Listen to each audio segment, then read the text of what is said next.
عندنا في مصر لما تقول لحد فلان مات يقول لك ازاي يا جدع انا لسه شايفه امبارح، على اساس لما شافه امبارح جدد له الاقامه. في اسبانيا بيبيعوا 12 عنبه في كارت كده، عندنا في مصر بناكلهم واحنا بنسال البياع بكام الكيلو.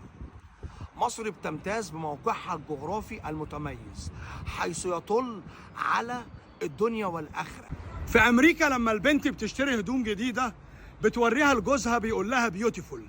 في السعوديه شو حلو. في مصر لف كده، لما حد بيرن عليك في التليفون وترد عليه يقول لك ايه ده انت صحيت؟ امال قرين اللي بيكلمك؟ لما بتخلص صلاه فحد بيقابلك يقول لك انت صليت؟ امال واخد ويت؟ المصريين بيحمصوا العيش عشان ينشف للفته، وبعد كده بيبلوه في الشوربه عشان يطرى. الحاجه الوحيده اللي متفق عليها المصريين حاجه تقرف. يعني لو جبت اي واحد وسالته قلت له مش بذمتك حاجه تقرف، هيقول لك اه والله، من غير حتى ما يعرف انت بتتكلم على ايه. عندنا الصناعه الاكثر تميزا هي صناعه المبررات، وعندنا المنتج الاكثر تصديرا هو تصدير الطرشه.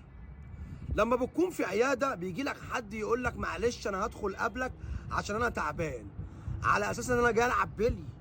لما بتتكلم مع حد كل شويه يقول لك ايه، فاهم؟ واصل لك؟ واخد بالك؟ انت معايا؟ انت معايا؟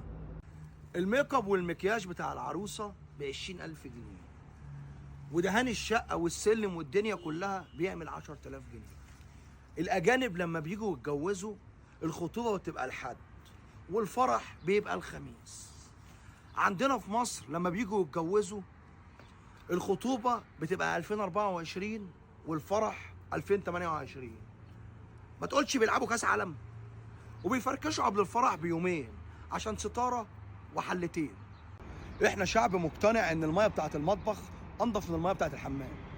عندنا جامعه القاهره في الجيزه والنادي الاهلي في الزمالك بنوطي صوت التلفزيون لما بنشم ريحه شياط.